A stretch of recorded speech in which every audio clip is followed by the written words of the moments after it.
дорогие радиослушатели! В эфире рубрика «Просто истории», выпуск номер 10. Ежегодно, 7 мая, в России отмечается День радио. Праздник был учрежден в 1925 году.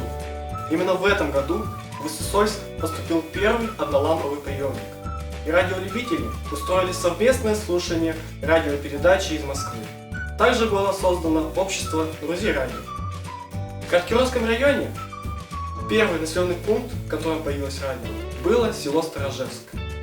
Радиоприемник устанавливался в здании клуба и был приобретен за счет средств местного сообщества. Об этом и многом другом вы можете узнать в научно-популярном издании «Радио Коми. Время и люди» из фонда Центральной библиотеки имени Михаила Николаевича Ленина. А теперь вопрос. Назовите радиокорреспондента, чей голос на протяжении 25 лет звучал в каждом доме, в каждом населенном пункте Каркировского района. Узнать ответ вы можете на страницах книги «Твои люди. Земля Каркировская» из фонда Центральной библиотеки имени Михаила Николаевича Ленина.